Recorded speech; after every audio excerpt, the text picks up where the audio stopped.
मजदूर के जूते।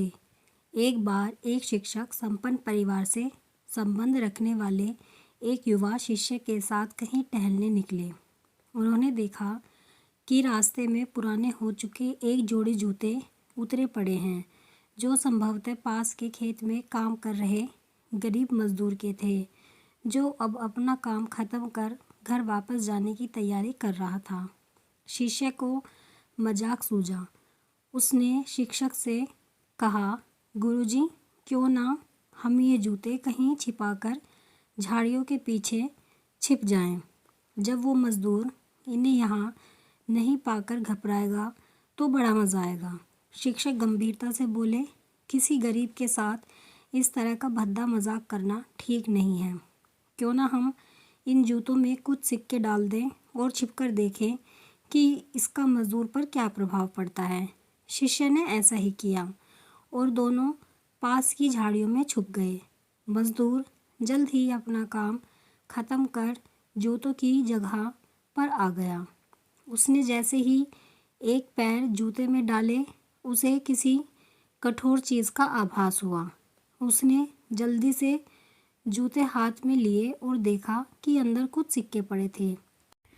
उसे बड़ा आश्चर्य हुआ और वो सिक्के हाथ में लेकर बड़े गौर से उन्हें पलट पलट कर देखने लगा। फिर वह इधर उधर देखने लगा। दूर दूर तक कोई नज़र नहीं आया तो उसने सिक्के अपनी जेब में डाल लिए। अब उसने दूसरा जूता उठाया, उसमें भी सिक्के पड़े थे। मजदूर भाव विभोर हो गया। उसकी आंखों में आंसू आ गए। उसने हाथ जोड़कर ऊपर देखते हुए कहा, हे भगवान, समय पर प्राप्त इस सहायता के लिए उस अनजान सहायक का लाख लाख धन्यवाद।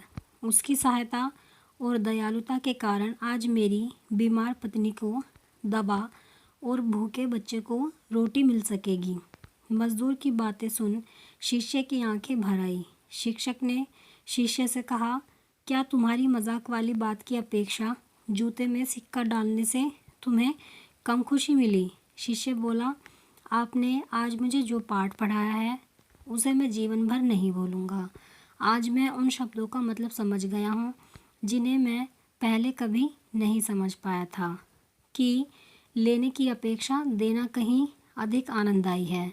देने का आनंद असीम है, देना देवत्व है।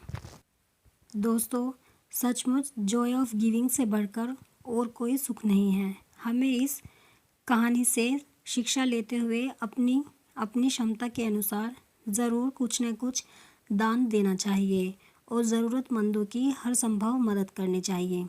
आप कमेंट में ज़रूर बताएं कि आपको कहानी कैसी लगी है। अगर आपको कहानी पसंद आई है तो वीडियो को लाइक करें, शेयर करें और चैनल को सब्सक्राइब करें ऐसी ही कहानियों के लिए।